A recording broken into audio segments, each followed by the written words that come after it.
예수 따라가며 복음 순종하면 우리 행할 길 환하겠네. 주를 의지하며 순종하는 자를 평생 떠나지 않으리라. 의지하고 순종하는 길은 예수 안에 즐겁고 복된 길이로다. 해나 고생이나 만일 당케 되면 주가 곧 없이 하시겠네. 주를 의지하며 순종하는 자는 모든 근심이 떠나리라.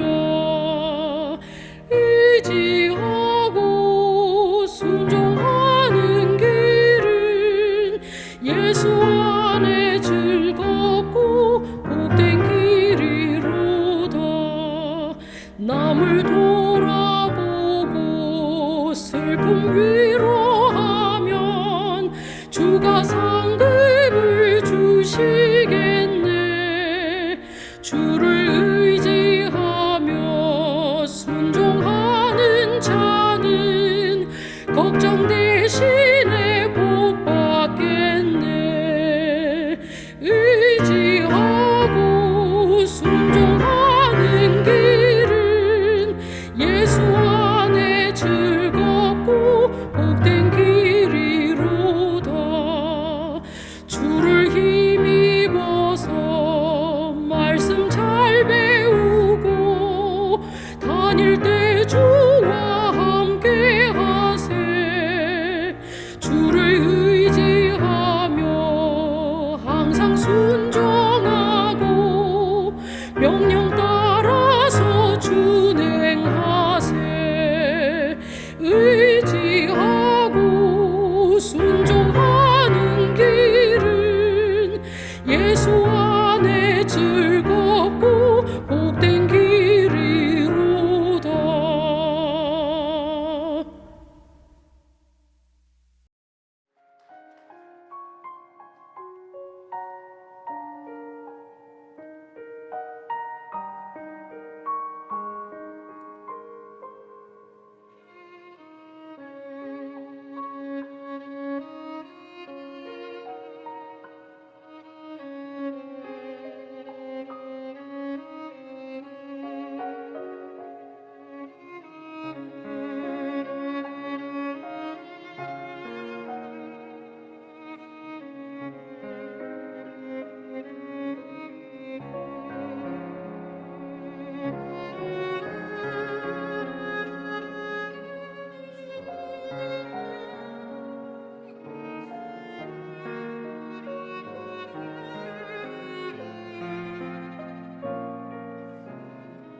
전국에 계시는 재림 성도 여러분 안녕하십니까?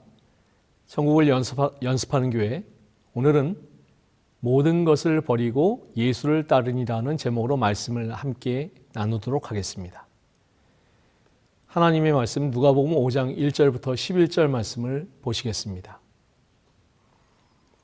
무리가 몰려와서 하나님의 말씀을 들을새 예수는 게네사렛 호숫가에 서서 호숫가에 배 두 척이 있는 것을 보시니 어부들은 배에서 나와서 그물을 씻는지라.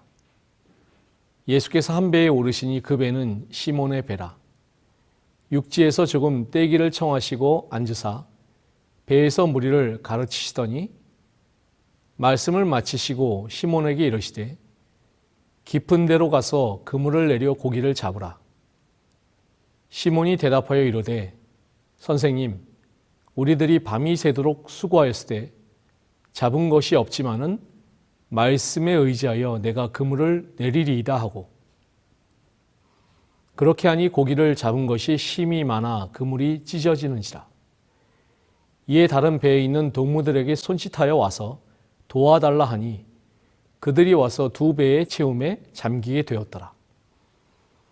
시몬 베드로가 이를 보고 예수의 무릎 아래에 엎드려 이르되 주여 나를 떠나소서 나는 죄인이로소이다 하니 이는 자기 및 자기와 함께 있는 모든 사람이 고기 잡힌 것으로 말미암아 놀라고 세베대의 아들로서 시몬의 동업자인 야고보와 요한도 놀랐습니다.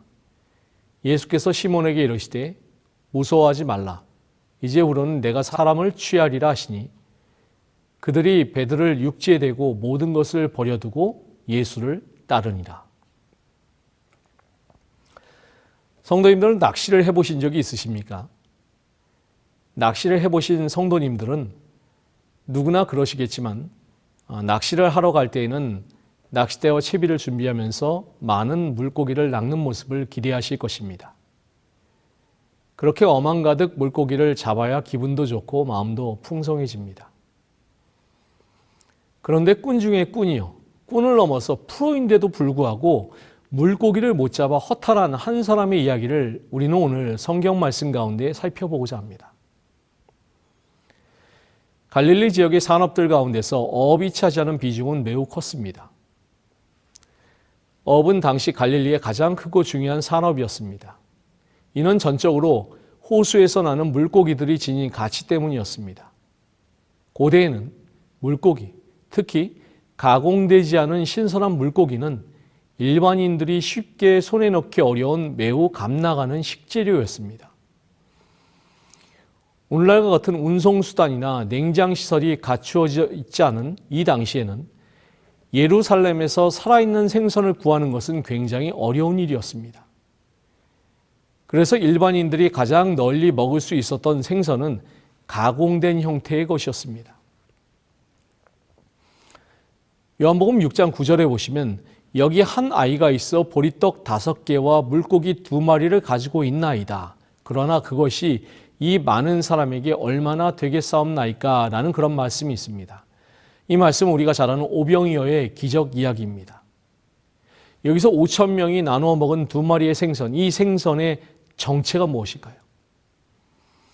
헬라어로는 옵사리온이라고 하는데 이 옵사리온은 소금에 절인 가공된 물고기를 가리키는 것입니다. 이 물고기는 가정에서 만드는 것이 아니라 시장에서 사온 것입니다. 그러면 시장에서 유통되는 이런 가공된 물고기는 어디에서 만들었을까요? 우리에게 막달라 마리아로 인해 이름이 익숙한 막달라라는 지역이 있습니다. 이 막달라 지역에 갈릴리 호수에서 잡은 물고기를 가공하는 가공 공장이 있었습니다. 베드로는 그의 형제 안드레 그리고 친구 빌립과 함께 갈릴리 호수 북동쪽 마을인 베세다 출신이었습니다. 베세다는 그 이름 자체가 어부의 집이라는 뜻을 가지고 있어서 전통적으로 어업을 하던 사람들이 모여 살던 그런 마을이었습니다. 헤롯 대왕이 죽은 후에 베세다는 분봉왕 빌립의 영토로 분할되었습니다. 반면에 베세다에서 서쪽으로 가장 가까운 곳에 위치한 가버나움은 헤롯 안디바의 영토가 되었습니다. 이런 그 영토의 분할로 말미암아 가까운 이웃 마을인 베세다와 가버나움 사이에 국경선이 그어졌고 자연히 물류의 이동에도 통과세가 따를 수밖에 없었습니다. 그래서 가버나움의 물류 이동에 세금을 매기는 세관이 설치가 되었고 세리 마태가 여기에서 일하다가 예수님의 부름을 받은 것입니다. 베드로는 언제인지 정확하게 알 수는 없지만 형제들과 동업자들과 함께 베세다에서 가버나움으로 이주를 하게 됩니다. 갈릴리 호수에서의 어업은 작업 조건에 따라 규모와 수입이 정해집니다. 이는 물고기를 잡는 도구나 방식과도 직결되는 그런 문제였습니다. 소규모의 물고기를 잡으려면 낚시나 투망을 사용하면 됩니다. 그러나 더 많은 물고기를 잡으려면 투망으로는 부족하죠. 먼저 물고기가 있는 곳으로 갈 수 있는 배가 있어야 되고 배 위에서 끌 수 있는 그물이 필요합니다. 한 척의 배만으로 칠 수 있는 그물을 딕튀온이라고 하는데 딕튀온은 약 15m 정도의 중형 그물입니다. 그런데 이보다 더 큰 규모의 작업을 가능하게 하는 초대형 그물이 있는데 헬라어로는 사게네라고 합니다. 마태복음 13장 47절 48절에 보시면 또 천국은 마치 바다에 치고 각종 물고기를 모으는 그물과 같으니 그물에 가득함에 물가로 끌어내고 앉아서 좋은 것은 그릇에 담고 못된 것은 내버리느니라 라는 말씀이 있습니다. 이 말씀에 나오는 그물이 사게네입니다. 사게네는 일종의 예인망인데 300에서 400m 정도의 굉장히 큰 그물입니다. 그 두 척의 배가 양옆에 길게 그물을 치고 동시에 한 방향으로 배를 몰아서 그 속에 물고기를 가두어 잡는 방식으로 조업을 합니다. 베드로는 자기 소유의 배를 가지고 있었고 동업자가 있었고 게다가 품삯을 받는 일꾼들까지 동원했기 때문에 베드로가 주로 물고기를 잡는 방식은 바로 이런 사게네를 이용하는 방식이었고 이는 베드로가 영세한 어부가 아니라 많은 수입을 올리는 사업가였음을 알 수가 있습니다. 갈릴리 호수의 어족 자원은 매우 다양했습니다. 갈릴리 호수에서 잡히는 물고기는 대략 24종류 정도 되었다고 합니다. 이 중에서 가장 큰 물고기가 1m까지 자라는 메기류였는데 메기는 아시는 것처럼 비늘이 없었기 때문에 레위기 11장에 의거해서 유대인들은 잡지 않았다고 합니다. 그래서 유대인들에게 가장 인기가 있는 물고기는 흔히들 베드로 고기라고 불리는 틸라피아입니다. 우리에게는 틸라피아라고 하는 물고기 이름이 조금 생소하지만 서양권에서는 가장 흔한 생선 중에 하나가 바로 이 틸라피아입니다. 그래서 미국의 마트에 가도 이 냉동식품 코너에 가면은 이 냉동 틸라피아가 엄청 많이 있는데 미국 사람들은 이 틸라피아를 주로 튀김으로 해서 많이 그렇게 먹더라고요. 마태복음 13장 47절 48절에서 예수님께서 말씀하시면서 어부들이 이 사게네를 이용해서 많은 물고기를 잡은 후에 세변에 앉아서 좋은 것과 못된 것을 분류합니다. 좋은 것과 못된 것이란 분류의 기준이 무엇이었을까요? 바로 레위기 11장입니다. 레위기 11장의 근거에서 이 당시에 유대의 어부들은 먹을 수 있는 생선과 먹을 수 없는 생선을 분류한 것입니다. 이렇게 잡은 물고기는 곧바로 아까 말씀드린 막달라 지방의 가공 공장으로 보내집니다. 그러면 막달라의 가공 공장에서는 갈릴리 호수 13개 포구에서 들어오는 물고기를 받아서 비늘을 벗기고 내장을 제거해서 소금에 절여서 말리는 작업을 합니다.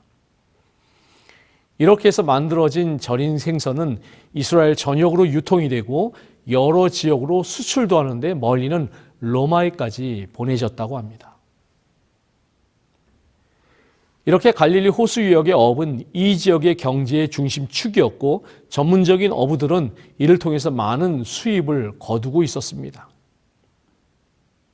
그래서 한 신학자가 베드로에 대해서 연구하면서 논문에서 이렇게 말하고 있습니다. 과연 베드로가 일반인들이 흔히 생각하듯이 무식하고 보잘것없는 최하층 계급의 사람이었을까? 연구에 의하면 실상은 그렇지 않다는 것입니다. 베드로는 어부이기도 했지만은 상당히 잘 나가는 사업가, 비즈니스맨이기도 했던 그런 것입니다. 이런 배경에서 베드로는 큰 호황을 누리고 있었고 앞으로도 전망이 탄탄한 직업을 가지고 있었던 사람이었습니다. 그런데 그가 이 모든 것을 다 버리고 예수님을 따라 나섰습니다. 도대체 무슨 일이 그에게 일어났던 것일까요? 어느 날 저녁 그물을 챙겨 가버나움의 집을 나설 때만 해도 베드로는 자신감이 충만했습니다. 기상도 좋고 모든 조건도 좋아서 물고기를 많이 잡아 기분 좋게 돌아오겠다는 기대감이 컸습니다. 그러나 결과는 꽝이었죠. 물고기를 한 마리도 못 잡았습니다. 같이 조업을 나간 야고보와 요한의 배도 마찬가지였습니다. 허탕을 쳐서 속상하고 허탈한 마음으로 어구를 정리하고 있는데 이른 아침부터 한 무리의 사람들이 예수님의 말씀을 듣기 위해 해변으로 몰려왔습니다. 1절에 몰려와서라고 했는데 이 말의 원뜻은 좀 더 예수님을 가까이 보기 위해서 밀어붙이는 모습을 의미하는 것입니다. 그래서 예수님도 사회적 거리 두기를 실천하셨습니다. 무리와 조금 거리를 두고자 배 위에 올라 앉으셨습니다. 그리고 말씀을 전하셨습니다. 말씀을 마치신 예수님은 배의 주인인 베드로를 향하여 깊은 데로 가서 그물을 내려 고기를 잡으라고 명하셨습니다. 그런데 여기 본문에서 예수님이 말씀하신 그물은 대형 그물인 사게네가 아니라 소형 그물인 딕티온입니다. 사게네로 물고기를 잡는 베드로에게 딕티온 정도의 그물로 물고기를 잡는 것은 그리 어려운 일이 아니었습니다. 그런데 이상하게도 그 밤에 물고기를 한 마리도 잡지 못했습니다. 해밍웨이가 쓴 소설 노인과 바다를 보면 노인 어부가 큰 바다로 나가서 고기잡이를 합니다. 힘쓰고 애써도 잘 잡히지 않습니다. 천신만고 끝에 큰 고기를 잡게 되자 너무 좋아했습니다.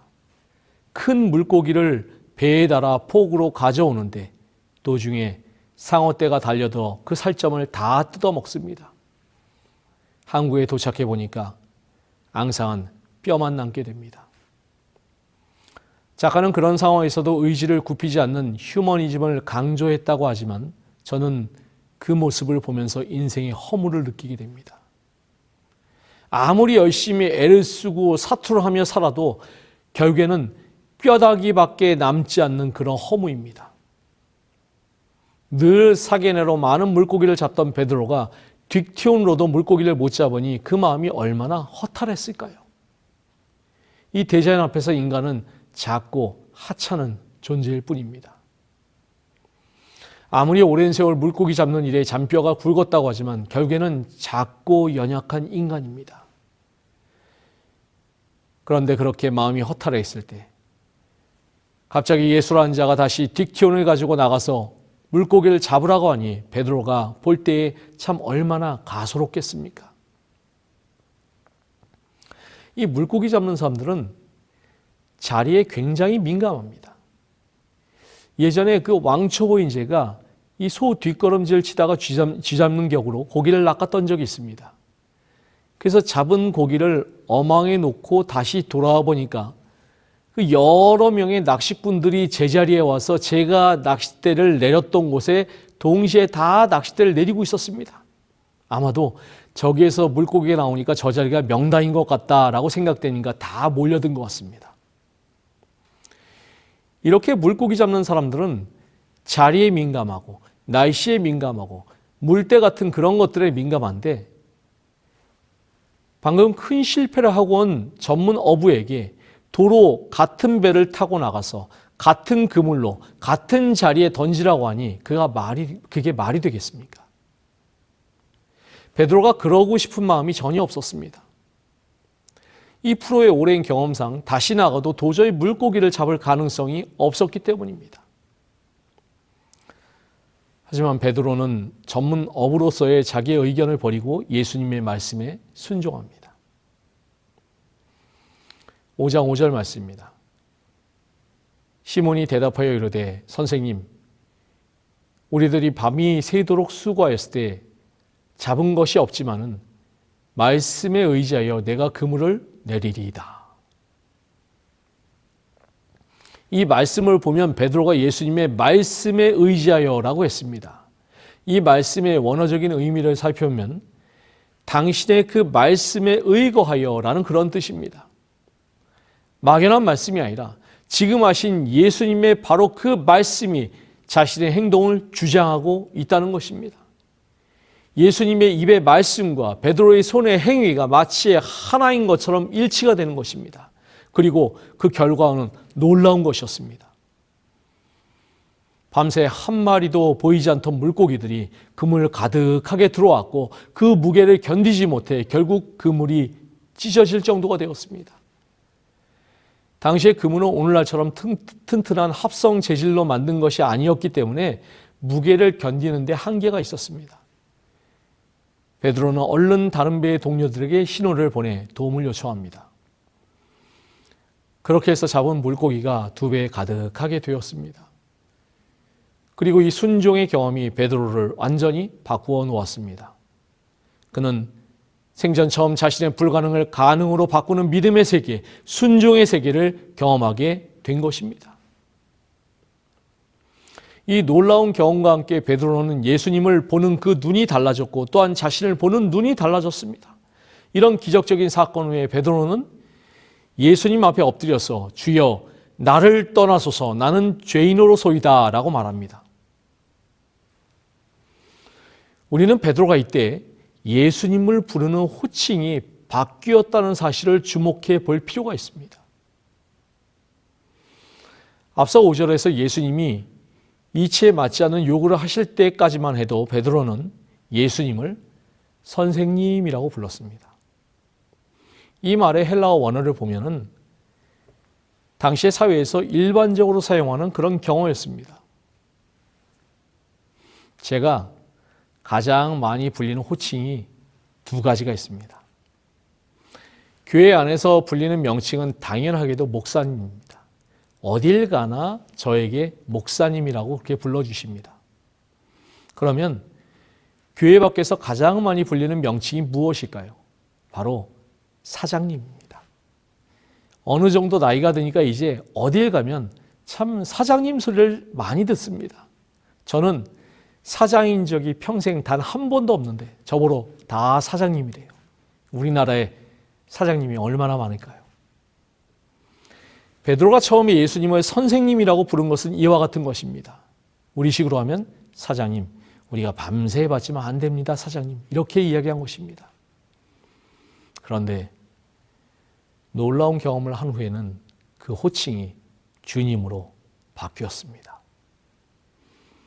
이는 예수님에 대한 베드로의 인식의 변화가 명확하게 드러나는 부분이라고 할 수가 있습니다.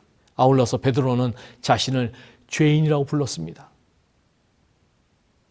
우리 성도님들, 예수님에 대한 인식의 변화는 곧 자신에 대한 인식의 변화를 동반합니다.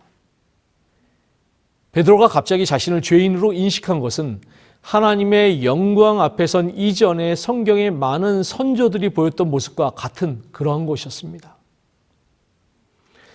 그가 예수님을 향하여 떠나소서라고 말한 것도 문자적으로는 이해가 잘 되지 않는 그런 말씀입니다. 예수님은 그때 베드로의 배에 함께 타고 계셨습니다. 떠나소서라고 하면 뭐 배 밖으로 나가라고 하는 그런 말입니까? 베드로의 말은 그런 뜻이 아닙니다. 이 말은 유한한 인간이 하나님의 영광과 거룩하심 앞에 감히 설 수 없음을 고백하는 그런 말인 것입니다. 그만큼 베드로는 예수님의 신적인 영광 앞에 압도되어 있는 것입니다. 이것이 자신을 죄인이라고 부른 이유입니다. 화이트부인은 시대의 소망에서 이 사건에 대해 이렇게 말씀하고 있습니다. 주 예수께서는 당신의 은혜를 전달하는데 막 힘이 없는 통로가 될 자들의 협력을 구하신다. 하나님의 동역자가 되고자 하는 모든 사람들이 첫째로 배워야 할 일은 자아를 불신하는 교훈이다. 그리하면 그들이 그리스도의 품성을 나누어 받을 준비가 갖추어진다. 이것은 가장 훌륭한 과학적인 학교의 교육을 통하여 얻어지는 것이 아니다. 그것은 하늘의 교사에게서만 얻어지는 지혜의 열매인 것이다. 베드로는 나름 꽤 자부심이 있는 직업인이었습니다. 그런 그가 갑자기 자신을 죄인이라 칭하며 예수님의 발 앞에 엎드렸습니다. 이는 예수님을 더 이상 인간 대 인간의 차원에서가 아닌 인간 대 하나님의 절대적 차원에서 보기 시작했다는 것을 말해줍니다. 인생에 있어서 이러한 인식의 변화보다 더 값지고 소중한 것은 없습니다. 여기에서 구원이 시작되는 것입니다. 예수님은 이런 베드로를 향해 이제후로는 내가 사람을 취하리라 라고 말씀하십니다. 이 말씀의 원어적 의미는 이제후로는 내가 사람들을 생포하고 있을 것이다 라는 그런 말씀입니다. 이 말씀은 일종의 예언적 선포입니다. 동시에 명령입니다. 곧 이런 일을 위하여 나를 따르라는 말씀입니다. 베드로는 자신의 모든 것을 버려두고 이 명령에 순종합니다. 그의 관심이 근본적으로 갈릴리 호수에서 하나님의 나라로 옮겨간 것입니다. 만일 그가 여전히 갈릴리 호수를 생각하고 있었다면 그는 다른 생각을 했을 것입니다. 예수님을 다른 용도로 써먹어 보려고 했을 것입니다. 왜요? 예수님은 살아있는 최고의 어군 탐지기셨기 때문입니다. 이분을 자기의 세계로 끌어들인다면 그는 갈릴리 호수의 지배자가 될 수도 있었습니다. 하지만 그는 예수님을 자신의 세계로 끌어들이는 대신에 예수님의 세계 속에 자신을 온전히 던지기로 결심합니다. 더 이상 물고기 생포자가 아니라 사람의 생포자로, 영혼의 생포자로 자신의 신분을 전적으로 바꾸었습니다. 이 결단이 베드로의 삶을 바꾸었고 역사를 바꾸어 놓았습니다. 베드로는 버릴 것이 별로 없었던 사람이 아닙니다. 그의 직업은 안정되었고 전망 있는 탄탄한 비즈니스를 하던 사업가였습니다.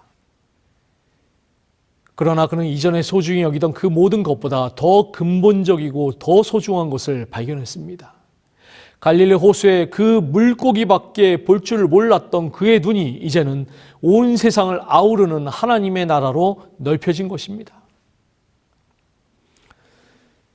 그리스도를 떠나서는 우리의 사업은 열매를 거두지 못하고 불신하며 불평하기가 쉽다. 그러나 그리스도께서 가까이 계시고 그의 지도 아래서 우리가 일할 때는 우리는 그의 능력의 증거 안에서 기뻐하는 것이다. 말씀으로 바다에서 고기를 모을 수 있었던 그분은 또한 인간의 마음에 감명을 주고 그의 사랑의 끈으로 그 마음들을 이끌어서 그의 종들이 사람을 낚는 어부가 되도록 할 수 있으셨다. 베드로가 어부 일을 계속했다면 그는 부유하게 살았을 것입니다. 하지만 물고기를 많이 잡는 것, 많은 부도 그 가치가 영원한 것은 아닙니다. 인간이 하는 모든 일이 그렇습니다. 그 가치가 영원하지 않습니다. 큰 회사에 입사를 해서 과장이 되고 부장이 되고 이사가 되고 사장, 회장으로 승진하는 것은 기쁨과 성취감이 있지만 그 가치가 영원하지 않습니다. 성경의 표현에 의하면 여름 타작마당의 겨와 같은 것입니다.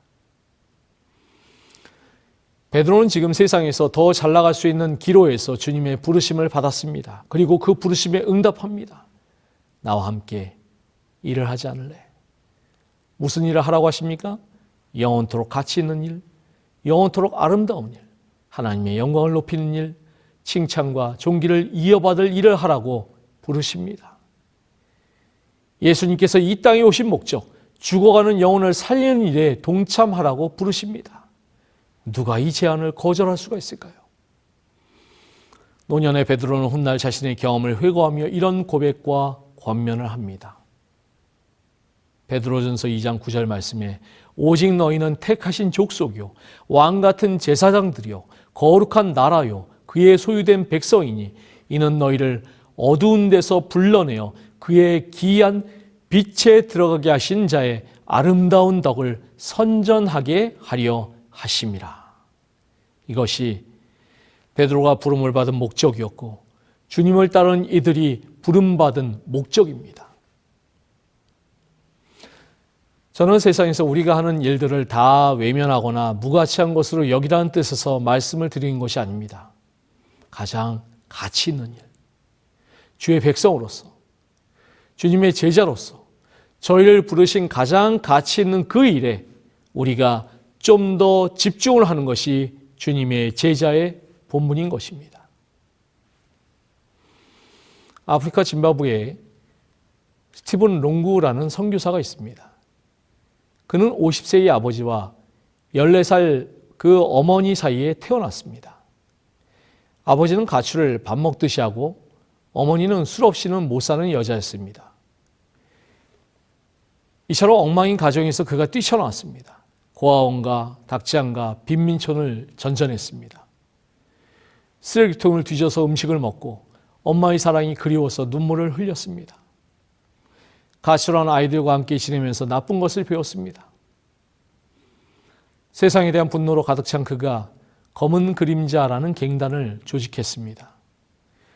은행과 경찰서와 공공시설을 폭파하는 일을 선도합니다. 그러다가 1962년 일요일 밤에 쇼핑센터를 폭파하기로 모의했습니다. 그런데 그 앞에 천막에서 기독교 선교 집회를 하고 있었습니다. 그는 예수쟁이들을 폭파하고 쇼핑센터를 그 다음에 폭파하면 더 좋겠다고 생각했습니다. 그래서 폭탄을 가지고 천막에 들어갔습니다. 그런데 폭탄을 던지기 5분 전에 천막 안에서 들려온 설교에 깊은 감동을 받았습니다. 분노로 가득 차 있던 그의 눈에서 눈물을 쏟게 하는 말씀은 시편 27편 10절의 말씀이었습니다. 내 부모는 나를 버렸으나 여호와는 나를 영접하시리이다. 그가 그 자리에서 엎드려 회개합니다. 내 부모는 나를 버렸지만 하나님은 나를 영접해 주시는구나. 그가 하나님의 사랑에 감격했습니다. 회개하고 예수님을 영접합니다. 폭탄으로 천막과 쇼핑센터를 폭파시키고자 했는데 복음의 폭탄에 그가 뒤집어지고 말았습니다. 하나님의 사랑에 감동된 그가 어떤 선교사의 도움으로 마침내 선교사가 됩니다. 아프리카뿐만 아니라 미국과 영국과 호주 등 전 세계를 다니며 복음을 전하는 사람 낚는 어부가 됩니다. 그는 자신을 가리켜 예수님을 얻고 가는 아프리카의 당나귀라고 말합니다. 레이첼이라는 여인과 결혼해서 행복한 가정생활 세미나를 인도합니다. 자기를 버린 부모님도 전도해서 예수 그리스도를 영접하게 만들었습니다. 그를 통해 수많은 깨어진 가정들이 주님께로 돌아왔습니다. 과거의 분노심으로 세상을 폭파하려던 깽단 소년이 이제는 사랑의 폭탄으로 수많은 사람을 감동시키는 아름다운 인생을 살게 되었습니다. 그래서 그의 별명이 아프리카의 빌리 그레엄입니다.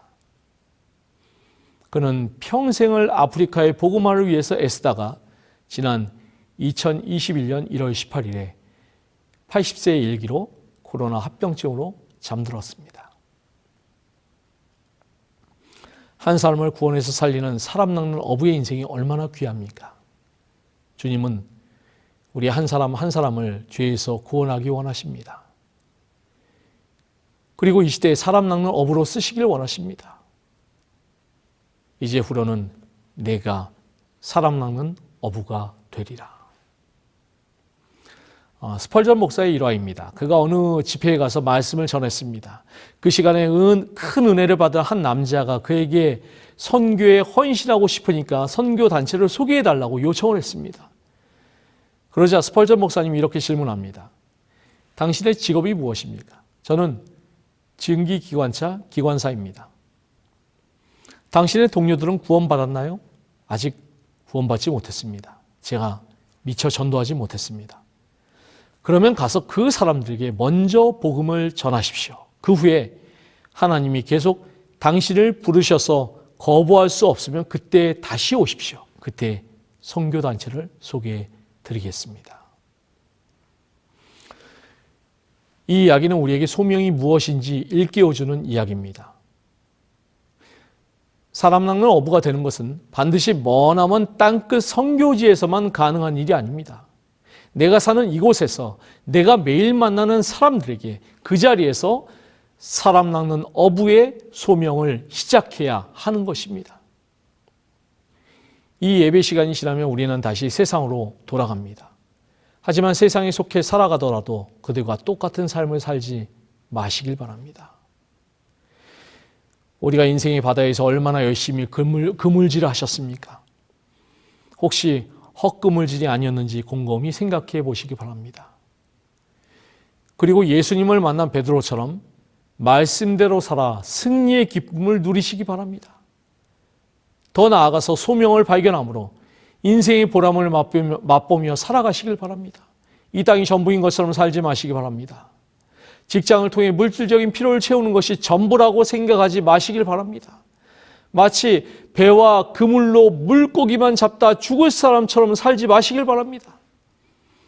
그냥 가정주부와 그냥 회사원과 그냥 교사와 그냥 일꾼은 없습니다. 우리 모두는 하나님의 부르심을 받아 하나님의 영광을 위해서 사람을, 영혼을 살리는 일을 하고 있는 하나님의 일꾼들입니다. 여러분의 주변 사람들이 여러분을 보고 놀라야 됩니다. 자신과 똑같이 일하고 똑같은 어려움을 당하고 고생스럽고 수고스러운 일을 하고 있음에도 어떻게 저 사람은 영원한 가치가 있는 것처럼 살아갈까 놀라야 합니다. 일하는 게 다 그렇지, 애 키우는 게 다 그렇지, 돈 벌려고 하지 뭐라고 말하지 마십시오. 여러분의 주인은 하나님이십니다. 여러분은 사나 죽으나 예수님의 것입니다. 모든 일들이 영원한 가치가 있는 하나님을 위한 일입니다.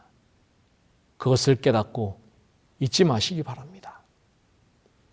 우리를 당신의 놀라운 사역을 위하여 동역자로 영입하신 우리 주님의 은혜와 사랑을 생각하시면서 베드로와 같이 그분이 누구신지 깨닫고 따르는 그러한 주님의 신실한 제자들이 되시기를 간절히 바라면서 말씀을 마치겠습니다.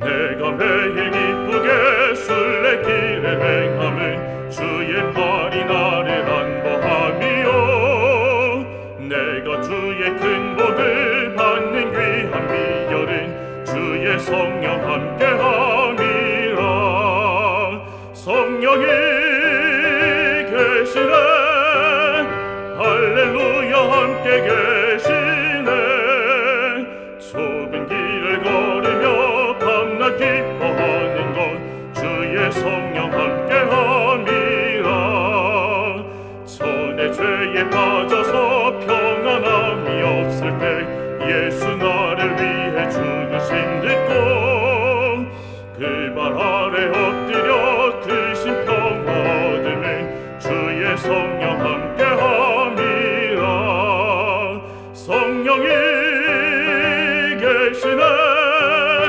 할렐루야 함께 계시네 좁은 길을 걸으며 밤낮 기뻐하는 것 주의 성령 함께함이라 나의 모든 염려를 주가 모두 아시니 나는 숲의 새와 같이 즐겁네 주의 안에 내 영혼 크게 만족 얻음은 주의 성령 함께함이라 성령이 계시네 할렐루야 함께 계시네 좁은 길을 걸으며 밤낮 기뻐하는 것 주의 성령 함께함이라 세상 모든 정욕과 쓸데없는 욕망은 오래전에 벌써 내어버렸네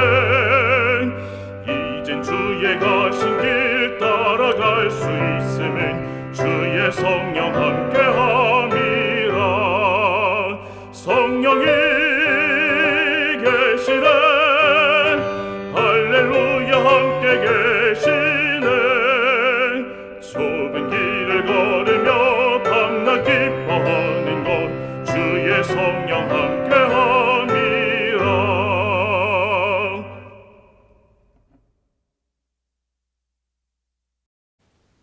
자비하신 아버지 하나님, 저희는 배와 그물로 물고기만 잡다가 죽을 사람처럼 살기를 원치 않습니다.